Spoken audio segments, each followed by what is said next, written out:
this session. And so I would like to welcome now Pushpa Kalra, who will introduce our session for today. Good morning, and thank you for coming. Can everybody hear me, especially on Zoom? Yes, much better. Okay. I'm Pushpa Kalra, however, I am not the speaker today. The speaker is another Pushpa whom you are seeing on screen right now. She's coming to us from Chicago. And she'll be talking to us on the ancient art of healing from India, which is called Ayurveda. This system highlights a holistic approach to health and healing. Pushpa Saudarajan is a registered dietitian for 30 years. She graduated from the University of Chicago in University of Illinois in Chicago in 1989, and has worked in several inpatient and outpatient settings, including dialysis units. And currently she's in private practice in the Chicago area. She specializes in renal nutrition, diabetes, digestive issues, vegetarian nutrition, weight management, and general wellness. She has an integrative holistic nutrition practice, combining the principles of Ayurveda in counseling. She's an Ayurvedic practitioner, a yoga teacher, and is on the faculty of the Anand Ayurveda Academy in Willowbrook, Illinois. She has given many talks on integrating Ayurveda with modern nutrition, and is a co-author of 2 books. One is a primer on Ayurveda, and another is on Ayurveda and yoga. She also has the YouTube channel on Mind Body Healing, and I think she'll let you know about that later on. So please welcome Pushpa Saudarajan from Chicago.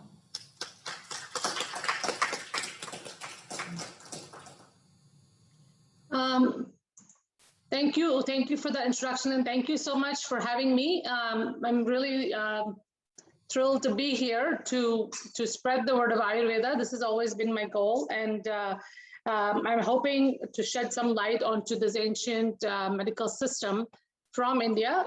So I might use a couple of Sanskrit words here and there because that's the language, but then I will definitely explain a lot of the things, and hopefully you'll get something after today's talk.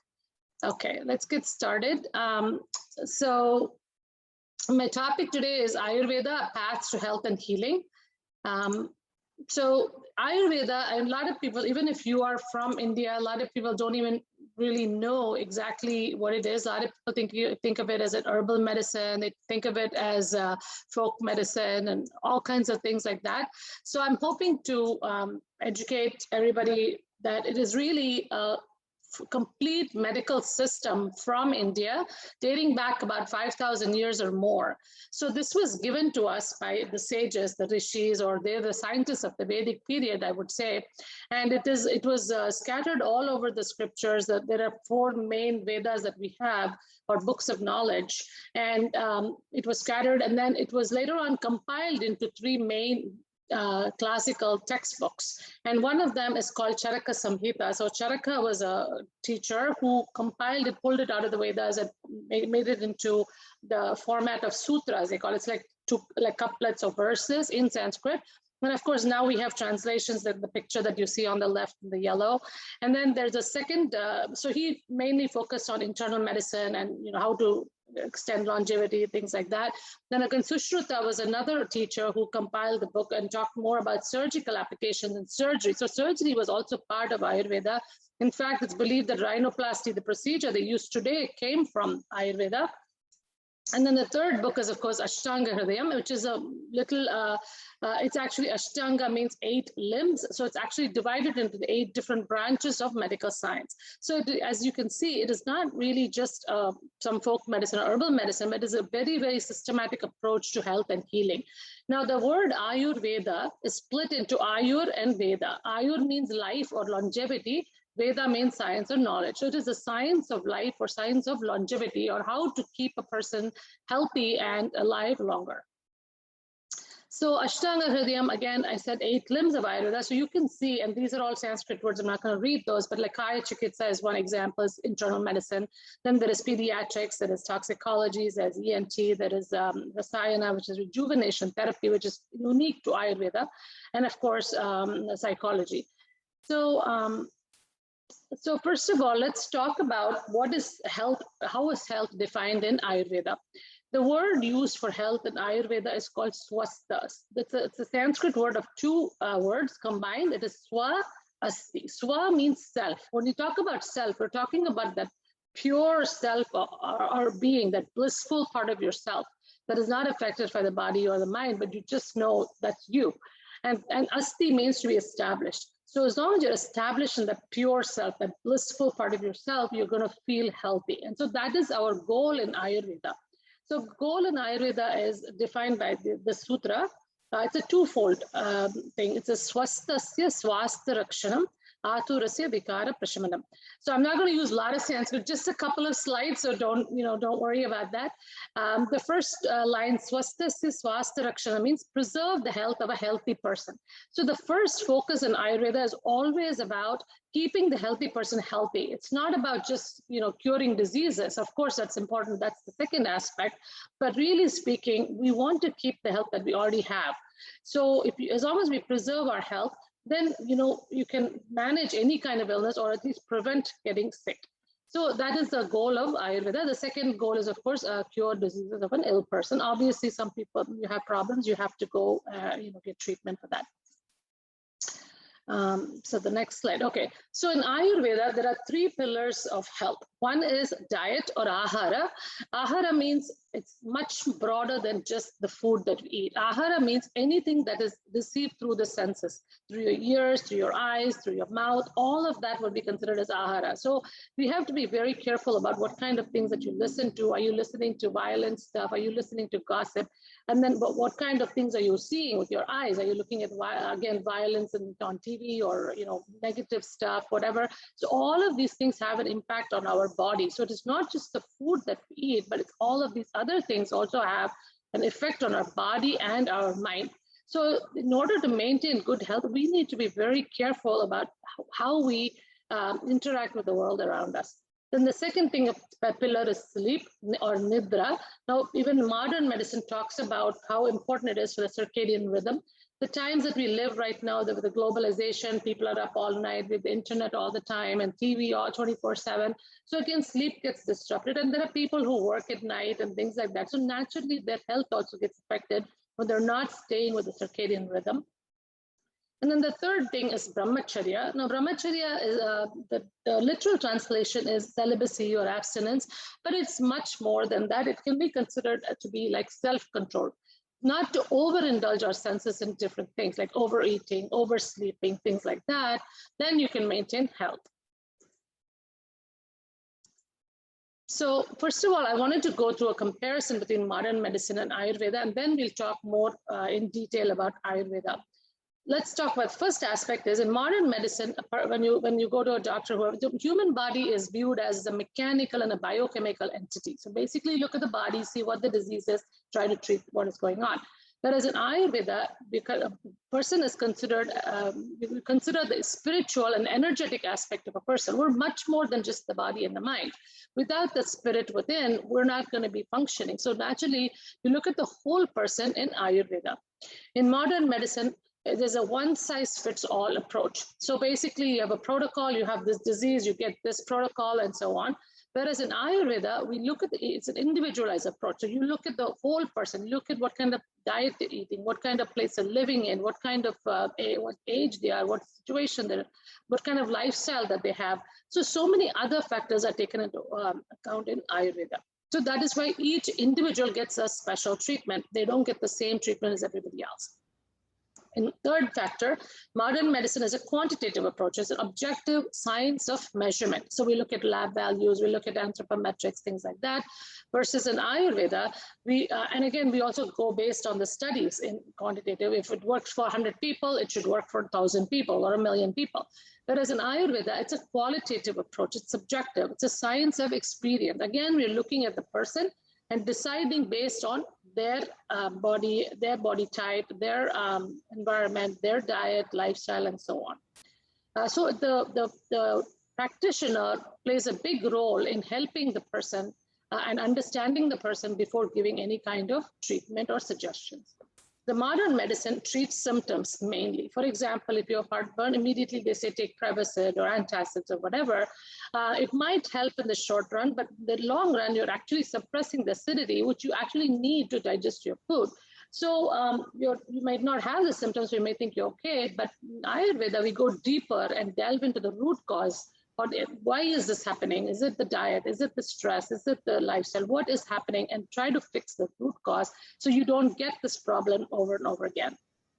Modern medicine, for instant quick fixes, an acute condition, you break a bone or you have a heart attack, naturally you have to turn to modern medicine because that is amazing strides have been made in that field to help people like that. Whereas Ayurveda is more like a long-term approach, long-term relief and well-being. And again, the time we live in right now with chronic illnesses, we actually need, those are long-term illnesses. So naturally, we need this kind of a holistic approach to help someone with these chronic illnesses. Modern medicine, again, stresses on the chemicals or the active ingredient in the medicine. For example, the modern times, curcumin, which is extracted from turmeric, has become very popular. Everybody takes curcumin when they have a joint problem. But really speaking, in Ayurveda, we use a whole plant and plant parts and even food as medicine. So turmeric we use in cooking, in Indian food, and also turmeric just eaten in different forms. It has a lot of flavonoids, which also have an impact on the body. So it's no point in just extracting a chemical because we don't know how all these other things are also helping us in the body. So it's better to always use food as medicine. So this is the most unique concept in Ayurveda, Ayurvedic body types or Prakriti. Now, like I said before, in modern medicine, everybody is considered as the same. There's no difference in individuals. But really, in Ayurveda, differentiates people based on their body types. So that's why the same medicine or same food may work for one person, may not work for another person, because their body type is so different. And it is very, very well explained in Ayurveda. And the whole basis of treatment is based on this body types. And I am going to go through in detail about each of the body types, but just to give you a brief overview, there are 3 energetic bodies or humors, or they're called doshas in Ayurveda. The 3 of them are Vata, Pitta, and Kapha. Now, those are Sanskrit words. There is no other way to define them but as Vata, Pitta, and Kapha. And these are based on the 5 great elements. So in Ayurveda, the belief is everything in nature, our bodies, the animals, plant kingdom, everything in nature, even the table and the chair, they're made of the 5 great elements. The 5 great elements are ether, which is space. It's called Akasha in Sanskrit, air or Vayu, fire, which is Agni, water, which is Apaha or Jala, and earth is Prithvi. So these are the 5 great elements. So everything that you see around you, including your body and mind, are a combination of these 5 elements. So the first body type, which is Vata, and it is also an energetic humor in the body. So it is a combination of all the 5 elements, but dominant in air and space. Because of the dominance of air and space, it takes on the qualities of air and space. So air is always moving, it is cooling and things like that. So it is actually responsible for any of the movements in the body. So the inspiration, inhaling, exhaling, taking the food down the digestive system, distribution of the blood in the body, taking the nutrients to the different parts of the body. All of these movements in the body are controlled by this Vata energy. The second energetic energy is Pitta energy. Now, Pitta energy is dominant in water and fire. Now, because it has a fire element dominant, it is a heating energy. So the heat is actually responsible for our digestion. So our digestion will be really good if you have good Pitta energy in the body. And it is also responsible for vision and passion. And again, I know these are all very foreign concepts to anybody who's never heard of all of this, but it'll make more sense when I start talking about the actual body types. At least to a certain extent, it'll make sense. Of course, it takes a lot of studying to understand even more. Then the third type is a Kapha type, which is it's a dominant in the earth and water element. So you can think of earth as very heavy and it is stable and it doesn't move, and water is again flowing, but it's also heavy. So definitely the Kapha energy in the body gives you stability. It gives you binding quality. It gives you lubrication in the body, the moisture, like the joints have the lubrication, and then the water balance in the body, as well as healing properties and cooling energy. Now, again, these energies are described in terms of qualities or gunas, which are 10 pairs of opposites, like heavy or light, subtle or gross, dry or wet, things like that. We're not going to delve into those things, but those are some qualities. That's how we describe these things. And then finally, to sum it all up, Ayurveda believes that we are a part of this universe. So everything you see in the universe is there in your own body. So if you can and we're always interacting with the universe, if we're in harmony with the universe all the time, then we will also feel healthy in the body and mind. So there's a little proverb that says, Yada pinde tada brahmande. Yada means whichever pinde, whatever is in the individual or atom, tada brahmande. Brahmande means universe. So that is what you see in the universe. So these are the three body types, Vata, Pitta, and Kapha. So I'm going to go through each one of them one by one and kind of explain what the personality is supposed to be, the mindset, and all of that. So let's talk about the first one, which is Vata dosha. And this is a combination of air and ether dominance. It still has all five, but only air and ether are dominating in this person with a Vata dosha. So the qualities that they take on are light. Naturally, air and space are light. It's drying in nature. It is cold. It's cool air. Mobile, it's movement, and then clear. And also it is rough because it can dry things out. And then again, it's very subtle. You really can't see it. So a person who is dominant who is a Vata dosha person, who is dominant in this body type, usually their body frame, if you look at them, they're very thin, tall, lanky. When you describe somebody as lanky, usually a Vata type. They have narrow, prominent joints, bones. They have a longer face. Then they usually have dry skin, not very clear complexion, and wavy or rough hair, frizzy hair, small eyes, darker skin in the family usually. And I'm not talking about race here. So in a family, you will see they have a little darker skin than the others. And a lot of times, even the stage of life, Vata stage. So when I'm talking to a lot of people 60 plus, usually that is considered to be the Vata stage of life. So you will see some of these things happening to you when you get to that stage as well. So you would have that dryness of the skin. You'll start seeing all of those things when you get older. Behavior-wise, they walk fast, they talk fast, they're very, very talkative. They cannot sit still. They're always fidgety and constantly moving around. These are the people, when you see them, you know they are the Vata type. Sleep, when it comes to sleep, they're very light sleepers because the air is very subtle. It absorbs all kinds of, it's very sensitive. It can absorb a lot of noise. So naturally, any little sound can wake them up. But usually they're very fresh in the morning. They might have a lot of dreams. They usually have a lot of dreams like flying, jumping, falling, running from or out of fear or something. These dreams are all associated with Vata dosha. So a lot of times you can even tell imbalances in the body based on their dreams sometimes. Personality, again, they're very, very creative, very enthusiastic, always bubbling with life, lots of ideas. And these are the people who have tons and tons of ideas. And but again, they may not always, execute all of these ideas because they're constantly moving and changing. They change frequently. So they go from one project to the next to the next.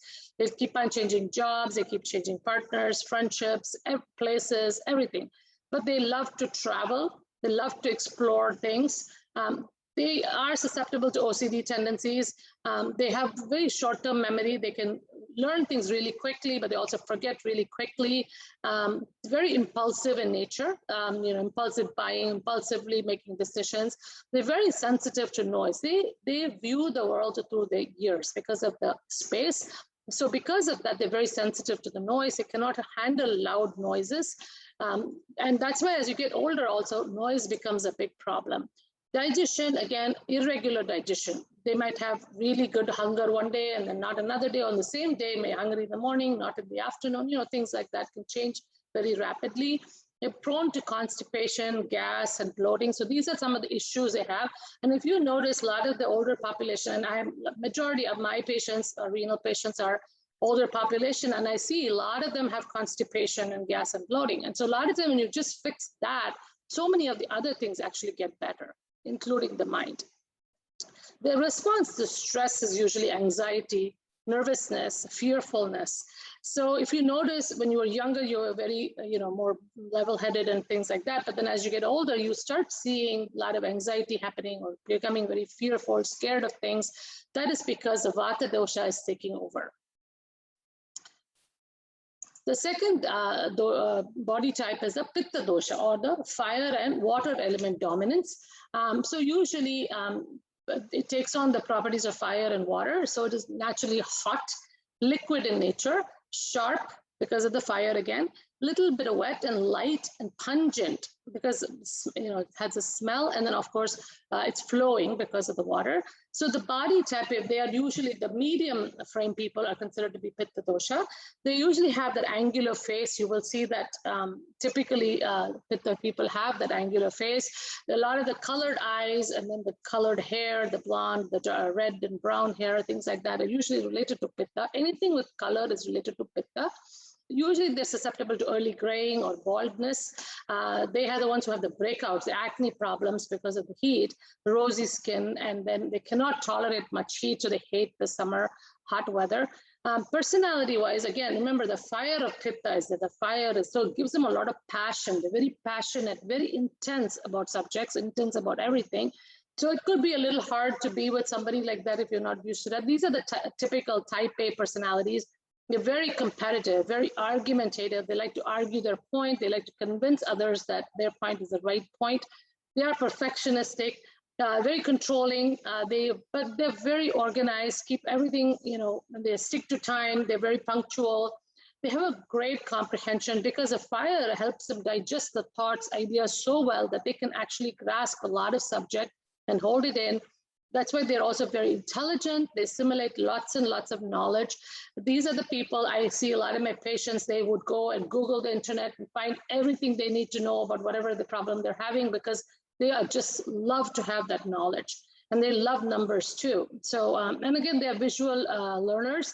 So they like to see things to learn. But like Vatas are more hearing, these people love to see things more. And then digestion, again, they have a strong appetite because a fire helps to digest anything. It burns anything that you eat. So when they're younger, they would eat whatever they want and still digest it. There was no issue at all. They can digest anything. They're always hungry. So they need to satisfy the hunger right away. Otherwise, they're the people who get angry when they don't get their food on time. They cannot tolerate that feeling of hunger and will get irritable. But they cannot skip meals either. So fasting is not really a good thing for them unless their digestion somehow messed up over the years. Sleep-wise, they have a sound sleeper, 7 to 8 hours a day. Not that deep, but they're not as weak as Vata either. The response to stress is usually anger, irritability, aggressiveness, and violence. So if they are stressed, they are going to get angry. They will get upset. So that tells you that. So that's why they need a lot of the yoga and the calming and the breathing exercises to give them that calmness. So the last dosha is the Kapha dosha, the body type. And here the dominant, water and earth dominant dosha. So naturally they take on the properties of water and earth, which is heavy in nature. It's cold, it is dull, slow, and also wet, firm because of, earth gives stability, and smoothness because of the water, soft, sticky, and gross. Now, the body type, if you look at it, they are usually the large frame people, little on the heavier side, usually they always, even the younger, a little bit on the overweight side, no matter, and then they also have solid muscles. They do have fat, short bones, flatter nose, large, beautiful eyes. You can see that they have such a gentle look. They have this loving look when they look at you. They have that beautiful eyes. They have dark brown, thick hair. Their soft skin, smooth skin, oily, clear complexion, the flawless skin when you see that is typically Kapha. And then, of course, a round face. They usually have a lot of hair, hairy people, and then they have perfect teeth. Personality-wise, again, because of the heaviness and the slowness, everything is slow with them. They're very slow in movement. They talk very slowly. They even learning is very slow. They take a long time to process and learn things, but then once they learn it, they have amazing memories that they can retain that knowledge. But they're very strong so they have a strong grasp on any subject that they take the time to learn. They process things, emotions very slowly also. They like to stick to their job. They like routine. They are very grounded. They don't like to change very often. So they kind of will stay in the same job forever. They don't like leadership roles. They prefer to be told what to do and then just kind of do it, because they're very laid back in nature.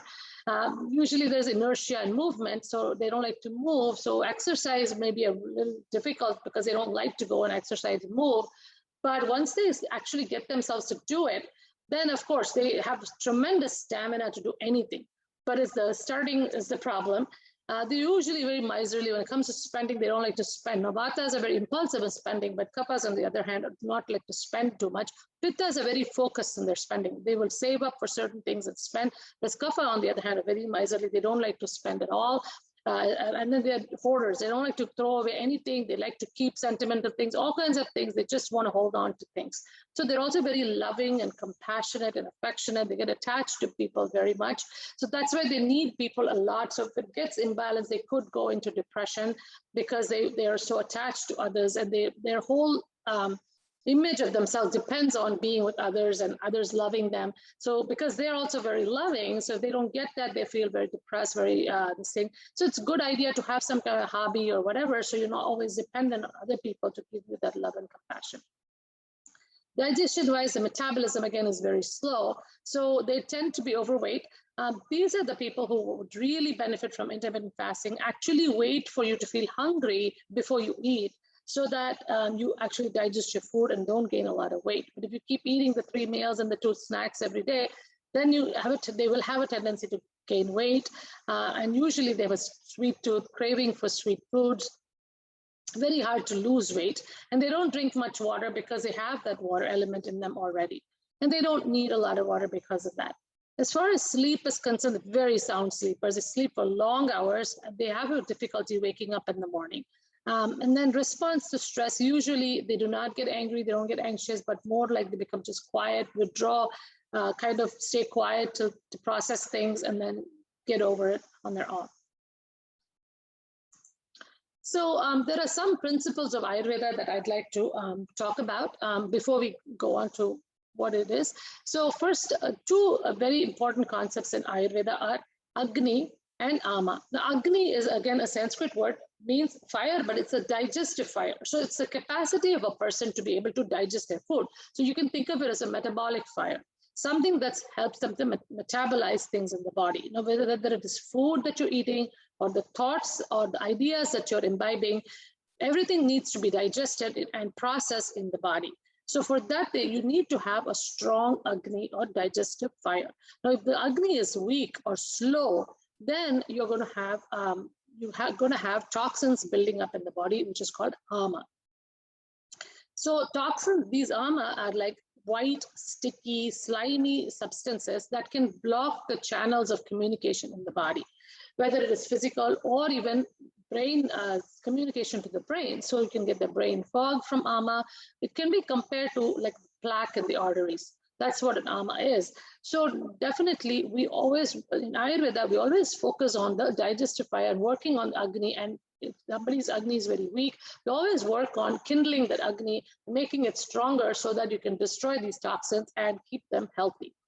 So the food, again, ahara, food is used as medicine in Ayurveda more than actual medicine. So again, food should be eaten in moderation. There are the nutrition or dietetics in Ayurveda is based on the taste of the food. So there are 6 tastes explained in Ayurveda, which I have on the picture there. It is sweet, sour, salty, bitter, and pungent. Pungent is more like a spicy taste that what you can select, onions, garlic, and all the spices. And of course, astringent is not really a taste, but more like a property where it absorbs water. So it has a drying quality in the body. It's called astringent. So Ayurveda has 6 tastes, whereas modern medicine, we only talk about 4, and then the 5th one added is umami. So again, this is a very broad topic. So we always pick foods for different body types or imbalances based on the taste of the food. Now, it's a lot easier for people to understand taste than talk about carbohydrates, proteins, and fat. Now, unless you're a dietitian, yes, you would know this, but you know a little bit about carbs, protein, and fat, but it's very confusing for anybody to just go ahead and pick that and eat according to that. And again, remember, carbohydrates, proteins, fat are the ones that are broken down into from the food that we eat. So again, I've done YouTube videos on the 6 days in detail, talking about the taste, what it means, and what is the elemental composition, and how it affects our body, what kind of doshas can eat that, and things like that. There's no time today to do that. But definitely, please check out my YouTube channel and learn little by little, because I post like 10 minutes every week. Then you'll learn quite a lot from that. I also give practical ideas and tips for you to learn and practice on yourself and heal your own body. Because when you give your body the right tools, it will heal itself. Body is a self-healing machine. But the important thing is we give it the right conditions. Another concept in Ayurveda is like increases like. So what does that mean? For example, if you're dominant in the air element, let's say you're a Vata person, and you eat food that is also dominant in the air element. For example, popcorn. Popcorn we consider as a very healthy food, but then let's say you have constipation, and popcorn is air element dominant. Your body is also Vata imbalanced. You eat this popcorn, lots of popcorn, the air in the body also increases. So like increases air in adding more air to the air-filled body already. What happens then is you end up having gas, bloating, and constipation. So when you have this Vata imbalance, you want to do the opposite, something more grounding in nature, like dals, or something which is like a soup, or something very nourishing to the body that will ground the air element and give you the grounding, versus eating something like popcorn. Although popcorn is low in calories and it's considered healthy and all of that, it's not the best thing for a Vata person. However, if you're more of a Kapha person, overweight and too much of fluid and things like that, then you eat popcorn, which is the opposite nature, that would actually benefit you. So these are certain things that principles in Ayurveda which are very important in making decisions when you're picking foods. Dinacharya is another concept, daily routine. So Ayurveda gives you a whole routine for our daily life. For example, how you get up in the morning, then you do some tongue scraping, then you brush your teeth, then you do some meditation, then you eat, do some prayer, then you eat your breakfast. So it's just like step by step, it gives you the whole day routine, and it goes along with the circadian rhythm, what time to eat and things like that. So if you follow that, and I'm going to show you that in the next slide. The third one, and then the next concept is called Ritucharya, or a seasonal routine. Now, we always should be eating according to our seasons. Like I said before, we are always in tune with nature. So nature always knows what is the right thing for you. Again, nature also depends on the place you live in, right? You live in North America, the season is different. When you live in India or some other tropical country, the weather is different. So if you eat a tropical fruit in the middle of winter, like mangoes, for instance, the season is usually around June, July. And if you bring that in December and eat the mango, you're going to get kapha increase. You're going to get congestion. You're going to get a cold. You're going to get sick. So it is very important to stick to eating seasonal fruits and vegetables in the place where you live. Not actually, unfortunately, with everything that the transportation and everything, we have fruits all through the year in the US. So a lot of times what I do is I look at the price of the fruit and decide which one is really in season here and eat it according to that. Now, the stages of life are also classified into the Vata, Pitta, and Kapha. The first 15 to 18 years of your life is considered to be the Kapha stage. That's why you see babies are a little chubby, little kids are a little bit chubby. And then you have the middle stage, which is 20 to about 50, 55, when you're actually raising a family, working, studying, being busy with work. And all of that is happening during that time. That is a passionate time, I guess, the Pitta time, when you're very active in your life. Then after about 55, 60 years old, you start winding down. That is a Vata stage of life. There, everything starts to dry out. The water goes away. You start getting arthritis. You get dryness of the skin, and hair starts to fall out. So many things start to happen. Your teeth start to fall out. All of this happens because of Vata as a balance. Now, if you maintain your body earlier on, then you have less problems later on in life. But if you have not, if you've been too busy doing work and doing other things, it's very hard because you're going to end up with more problems in the Vata stage of life. And then and Alzheimer's, Parkinson's, all of these are related to Vata and the drying in the body. So you need more lubrication to help with those kinds of conditions. And then, of course, another thing is spices. Spices are an essential part of food, which is typical of Indian foods as well. And so spices are actually very helpful to increase the digestion. And a lot of times in Ayurveda, that's what we do. We give recommendation for spices to improve your digestion, to rev up your metabolism, so you can start burning some of the toxins that are already in the body. And again, herbs also used in Ayurveda. Again, there are three-pronged approach in Ayurveda. It is ahara, which is diet, vihara, which is lifestyle, and aushadhi, which is medicine. So really, herbs are used as medicine, but 80% of our life is dependent on diet and lifestyle. Herbs is only a small portion. But most people, when I say Ayurveda, they always think of herbs. Where do you get your herbs? So really, herbs we give only when you have really big problems, or when you've already tried all of these things and didn't help, then we might add a few herbs into your treatment. But you don't really start with herbs. But a lot of people go for herbs thinking just like allopathic medicine, where first thing you do is give medication to fix a symptom. So dinacharya, I already mentioned this before. This is the daily routine, which is given in Ayurveda. So the timing of day is also split up into Vata, Pitta, and Kapha time. So if you look at the morning, 6 a.m. to 10 a.m. is considered to be the Kapha time, or the sluggish, slow time. That's why we have trouble kind of moving. This is the time we're actually preparing ourselves and getting ready for work or whatever for the day. So this time you should be eating, you can eat breakfast, but it should be a very light breakfast, because the digestion is quite slow. And the Kapha people, if you're not hungry, or even people with imbalances who are not feeling hungry 6 to 10, you don't really have to eat a breakfast. You can just have some water, start your day with warm water and just stick with that, or maybe have a cup of coffee. If you're really a little bit hungry, but not that hungry, you can just have some fruits. You don't even have to eat a lot of food at that time. 10 to 2 is considered to be the Pitta time. Now, at around noon is when the sun is up overhead, and that's when the heat is the highest, and our body is also, has that heat in the body to digest anything. So our digestion is optimum during that time. So it's better to eat a good lunch. Your main meal of the day should be during this time, between 10 and 2, closer to noon as much as possible. And then 2 to 6 is considered to be Vata time. Now remember, Vata is all about activity, movement. So this is the time to be active. This is the time to get all your work done, be productive. Now, if you eat a good meal for Pitta, then you feel more grounded, then you can actually produce and be more efficient and do your work between 2 to 6. A lot of people work through the Pitta time, don't eat properly, or just munch here and there or drink coffee. What happens is they start to crash around 4 o'clock Vata time, because they didn't get the nourishment that they needed for grounding, so the Vata takes over. So it's very important to eat a good lunch, and then the Vata time you'll be more productive. That's also a good time to go for a walk before dinner, exercise and things like that. 6 to 10 o'clock at night, again, is Kapha time. It kind of repeats itself, 6 to 10. So that is the time, again, you wind down. So because the digestion is slow, you eat less food at that time. Again, light dinner, more like a soup, or something very simple with some vegetables and a little bit of pasta or something like that. Very, very more on the vegetables and less on the other stuff. And of course, this is also the time to relax for the day, spend time with the family, doing those kinds of things. 10 to 2 is considered, again, Pitta time. Now remember that it's important to get to bed by 10 o'clock.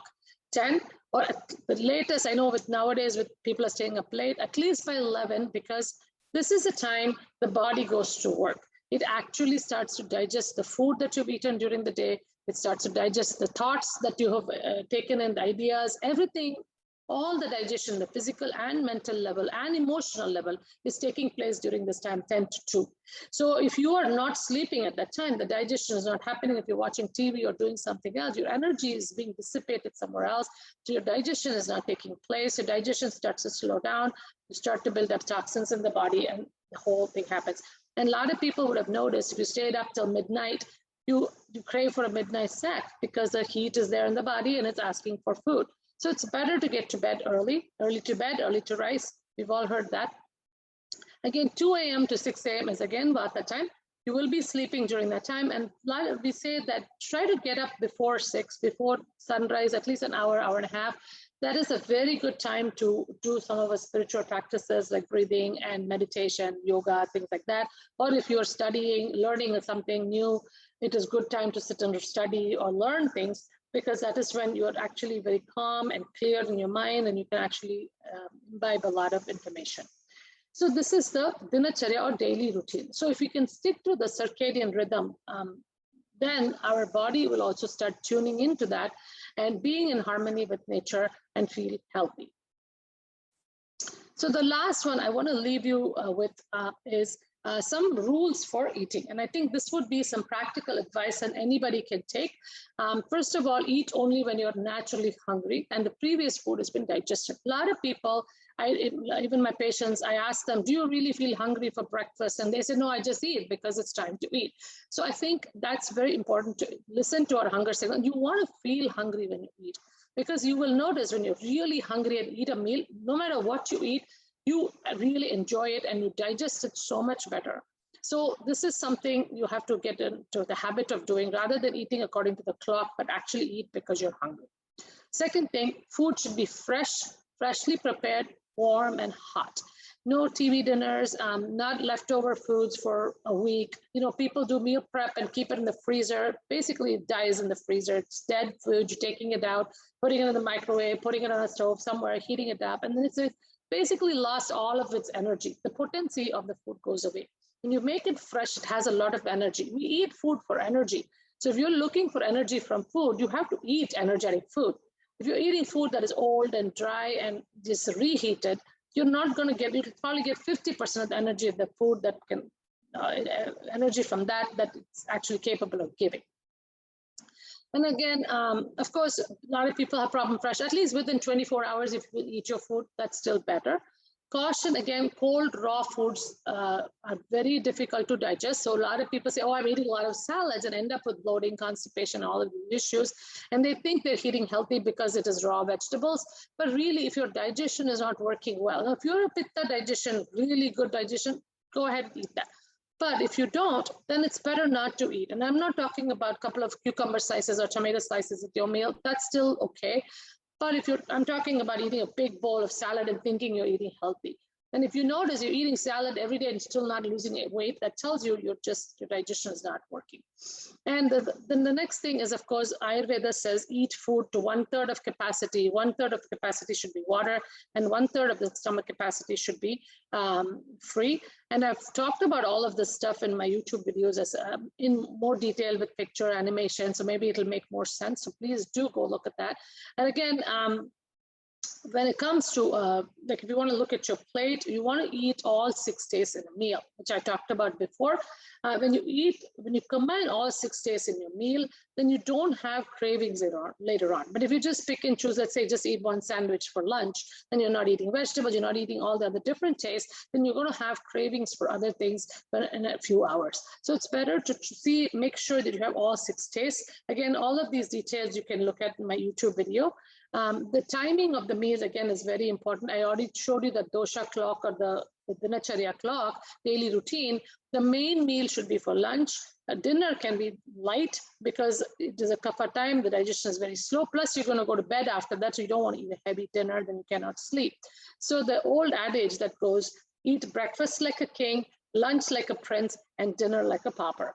So again, the next thing is always eat slowly and chew your food very well. Because when you chew your food and process it, half the digestion takes place in the mouth with the saliva.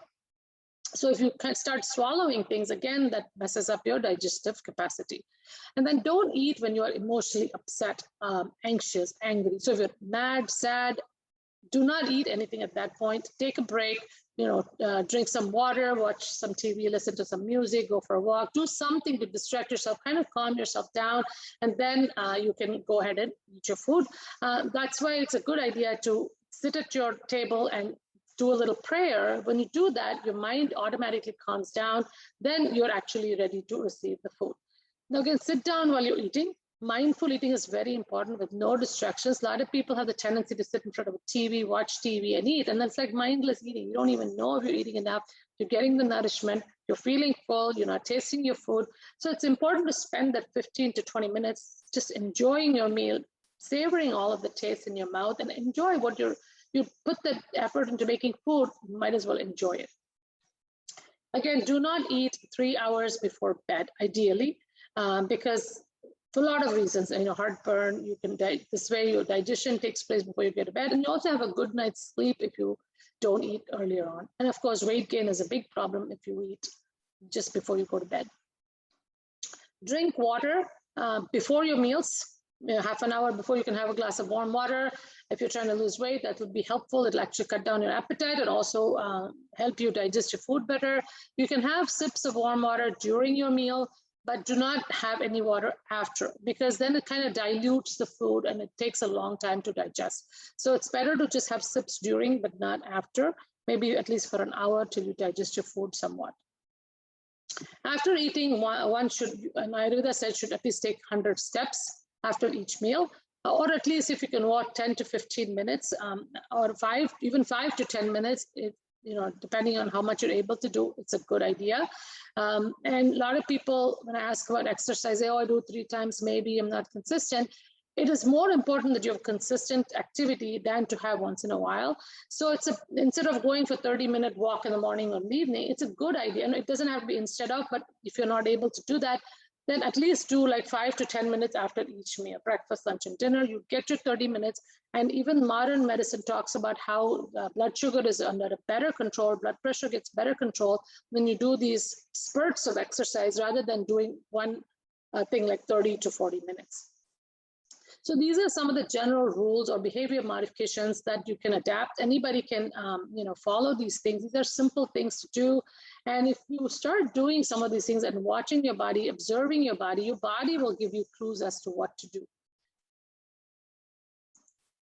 So that's basically my talk. And so again, I have a YouTube channel, which I have shared. And this is my website, vpknutrition.com. I have a lot of information on there as well. I have some blogs in there. And in my YouTube channel, I post every week, once a week, for about 5-10 minute clips talking about different topics. You will definitely learn a lot. And I also give practical guidelines every week to practice something or the other. So it is health and healing your way, that you can do it for yourself.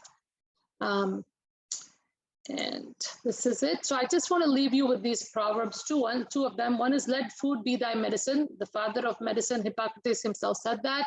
And the other proverb, our Ayurvedic proverb, says that if the diet is unwholesome, medicine is of no use.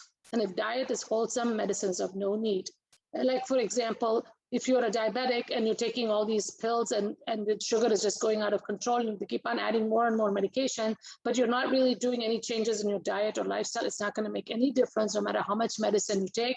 But if you are making all these changes in diet and lifestyle, you will see that you'll feel better on your own. You can actually come off some of those medications. And I've seen that happen with patients. And I think this is something to take into consideration. So thank you, and I hope you all enjoy this, and I'm open for questions. I'm going to stop the screen share.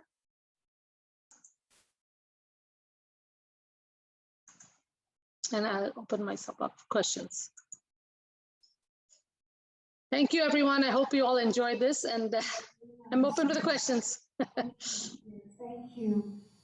Questions from the oak room? You have a question, First of Yeah, go ahead. I have a question. Can Sure. you give us some examples of the astringent foods? Sure. Yeah, astringent, as I told you, it has a drying quality, absorbing water. It would be like, the dry beans and peas, the chickpeas, the red kidney beans, those kinds of things. Those are all considered astringent in nature. Anything that absorbs water, even oatmeal, and pomegranate is one example in the fruits. Ah. Yeah. Okay, Pushpa, we have a live question here from our Oak Room. Go ahead. The question was, what happens if you rotate the clock? Say it again. If you rotate the clock and say get up at 8 o'clock, then you just move the timing. Oh, okay. No, see, again, these timings are based on sunrise. So this is just a guideline. So if you, let's say you live in North America in the winter, the sunrise is much later, then you would go with that. So we suggest, get up at least half an hour before sunrise if possible, if you want to, do some practices, spiritual practice, things like that. But again, these are all just suggestions. It is usually very hard for a person who is Kapha dominant to get up early. They have trouble getting up in the morning. But if you're more of a Vata Pitta, it is possible. Again, it is all about practice. But this is why the circadian rhythm comes into picture. Like the sun always comes at the same time, right? It doesn't say, I'm going to sleep in for a little bit and come 2 hours later. So we just kind of follow the nature's rhythm. Okay, we have a question from chat here. I don't know if you can see it, but it says in your categorizations of body types, if an individual is a combination of any of these, would you categorize them as out of balance and in need of changes in diet lifestyle? Okay, so the way it works is, and again, when it comes to body types, you may be just Vata dominant, Pitta dominant, Kapha dominant, but you can also have two of them. Like you can be Vata, Pitta, Pitta, Kapha. You can have a combination of those as well. There are 7 different types based on the permutation combination, and then also you can be all 3 equal when you're born. Now, this is Prakriti is the body type you're born with. But as the years go by, with your diet and your lifestyle and all of those things, you can get imbalance, and that is what causes the diseases. So our goal always is to come back to your original form, what you were when you were young and born. So imbalance. So if your Vata gets imbalanced, you could be a Pitta person born, type A and all of that. But then over the years, because of your lifestyle and your diet, you could have a Vata imbalance later on in life. And remember the stage of life I also mentioned, usually after 60, it is Vata stage. So that also has an impact on our body. And this is why you see a lot of, the memory problems and Alzheimer's and Parkinson's and all of these nervous system problems come when you get older. It's because the body starts to dry out. And if you're not hydrating properly and not eating properly and things like that, you are causing a lot of imbalance in your own body. So once you start fixing that, the diet and the lifestyle, then slowly your body will come back to normal. Thank you. Just to clarify that point, you said these body types change over lifetime. They also seem to change in the daytime. You also have the same words over different periods of the day. The Kapha and the Vata and different. Yeah, so the body type, your body type that you're born with doesn't change. That is your body type. This is what Ayurvedic doctors, they look at the pulse and decide what that is. But that doesn't change. Only the imbalance, it only gets imbalanced. So suppose let's say you're a born Pitta Vata person. Let's say you're born Pitta. Then over the years, you can get an imbalance of Vata, you can get an imbalance of Kapha and gain weight. But your Pitta is your original nature. So you had good digestion. So once you fix the imbalance, which is Vata or Pitta, then you can come back to that original nature. And during the day, I don't know what you mean by during the day it changes. What does that mean? In that circle that you had the body different, those terms there also, Kapha and Vata at different times of the day. So, So that's not about the body. That is a time of the day is also classified as Vata, Pitta, and Kapha. So that tells you that 6 to 10 in the morning, it's a Kapha time. So the digestion is usually very sluggish. So 10 to 2 in the afternoon is Pitta time. The heat is higher. So that is the time the digestion. So it's like the Pitta time. The metabolism is higher at that time. So the timing so that's why if you eat at that time, you'll digest your food much better than when you eat a heavy breakfast. And a lot of people say, okay, breakfast is the most important meal of the day, and you eat a huge breakfast in the morning at 9 o'clock. Unless you're going to work or something, that's different. At least you're active. But if you're at home and eating a big breakfast, it's just going to push you down even more. You can't even get up to do anything. you know. So that's why the timing of the day is very important when you choose your meals. Yeah, thank you. That helps. Yeah. That helps? Okay. Yeah. Karen Mary, go ahead. You're here on Zoom. Okay, thank you. In terms of curing diseases, I have two questions.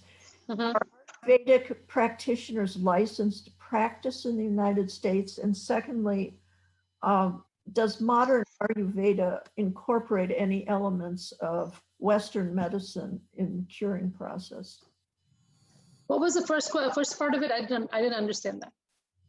Are Ayurvedic practitioners licensed to practice medicine? Oh, okay. No, they're not in the US. They're not licensed to practice medicine in the US. They are Ayurvedic practitioners. So it's not a licensed profession. I'm a dietitian, so I'm licensed. I'm a licensed professional. What was the second question?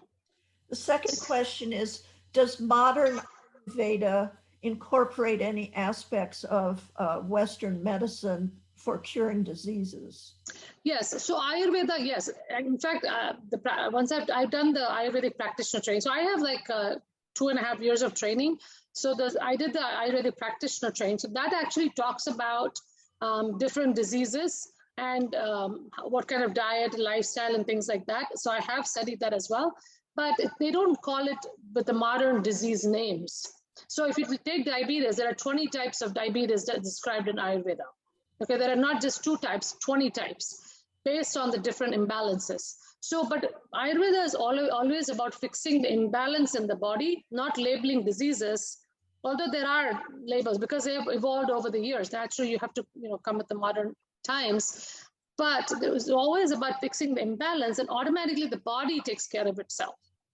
And so I guess they have set protocols for different diseases, even in Ayurveda. It's just called by different names.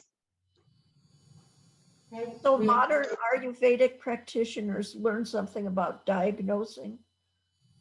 Yes, they do. They know how to diagnose. I mean, they'll diagnose the imbalance. They will diagnose imbalance, but they are trained. If they have done a BAMS or the degree in India, they do go through a couple of years of modern allopathic medical training as well, anatomy, physiology, things like that as well. So they do have quite a lot of knowledge about modern medicine. Maybe not as in depth as a doctor, the medical doctor does, but definitely have enough to link the diseases. Thank you. Mm-hmm. Back to chat, there was a question that says, how do you manage folks with autoimmune disease? Yeah, so autoimmune disease is very difficult to manage because here the body is fighting against itself. And this is where we're talking about where the digestion has gotten so bad, they started having a lot of toxins and ama. And this is when the autoimmune, like for example, rheumatoid arthritis is one example.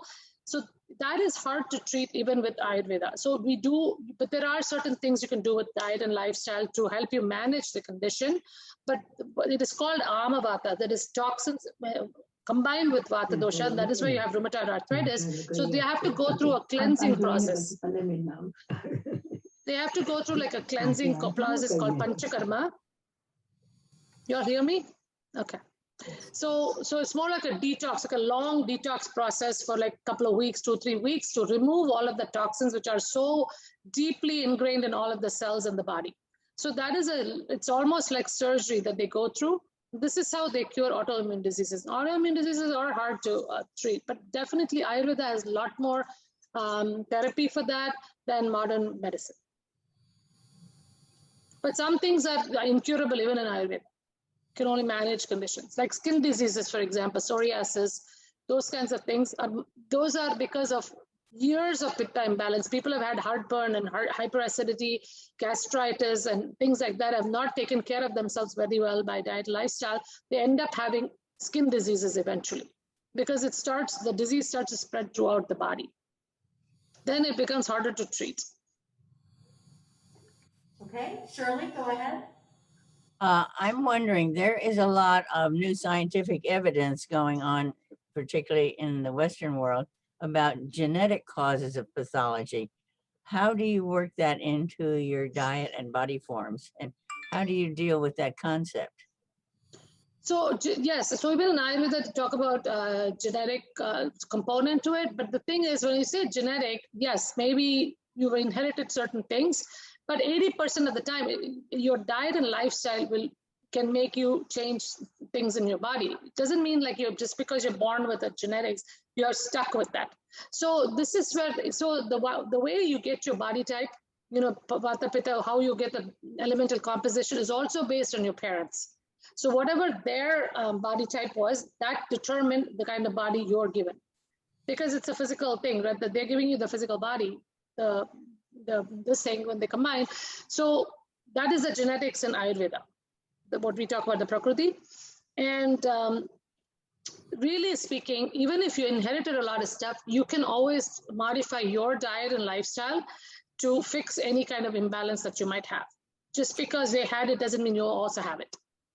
Have you seen any changes in the theory and the management of people over time, or is it all based on historical stuff? No, I have seen a lot. I see a lot of kidney patients. So renal is my specialty, and a lot of them have had diabetes and blood pressure for a long time. And when they come to me, I have seen people where their kidney function improved because we worked on the digestion, worked on the constipation, all these other problems, and they start feeling good. It's more than just the numbers. They actually start feeling more energetic and happy, and that's part of health, right? It's not just about the lab values. It's much more. Health is much more than numbers. So you can they actually feel the energy, feel happy and, content. So, yeah, so I have seen a lot of improvements. But again, like I said, I practice as a dietitian. I integrate a lot of the principles. I don't call it Ayurveda to everybody unless you're interested in knowing. But generally, certain principles, I can just use it with them. In fact, we are, my co-author and myself, we're actually doing a course right now, teaching dietitians, healthcare professionals. I have a doctor also, teaching them how to incorporate Ayurveda into their own practice, because I feel like this is so important for the mainstream population to learn. Because a lot of times when people are trying to lose weight and they can eat salad all day long and they never lose weight, and it's because the digestion is not working. But so many people talk about IBS and hyperacidity. All these are common problems, and they think it's just a little thing, but really those are the things that lead to these big problems. Yeah, I'm sorry. Did I answer your question or? I think my question was, is there an evolving science to this, or is it all relative to ancient work? No, it is evolving because there are a lot of newer books. So it started off with the classical textbooks, then they were the minor books later on. Then the modern doctors, like Dr. Deepak Chopra, he's written a book. And then Dr. Lard is one of those people in Ayurveda. He's in New Mexico. He has an institute there, and he has written books more geared towards the modern population. So it has been evolving. You have to evolve because modern lifestyle is different, food is different, everything is different. And we've all moved, like Indians, we've moved to the US, people are migrating to different countries. So naturally our body is also changing. Now, if you lived in the place where you were born forever, you may be used to that. But once you start moving to other areas, your body also starts reacting to that. So naturally we have to change with the times. So yes, there is a lot of evolution, a lot of studies being done as well. So now they're starting to relate a lot of this to gut microbiome. That's becoming a hot topic now. And they notice that there is so much of connection between what is said in Ayurveda and the gut microbiome. And now they're focusing more on the gut microbiome.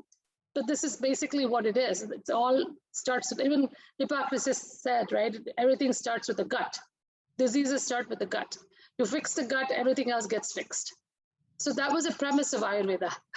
So We have a question. That makes sense? Yeah, that's good. Okay. Any other questions? Yes. In order to integrate into Western society these ancient learnings and wisdom, are there research projects going on or have been done?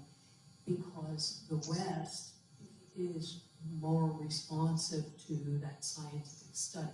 So is there research about certain approaches with diet and how it has improved some of these illnesses or well-being, increased well-being. Anecdotal, of course, can be very, very important, but research is what the West tends to look at medically. So, is there research?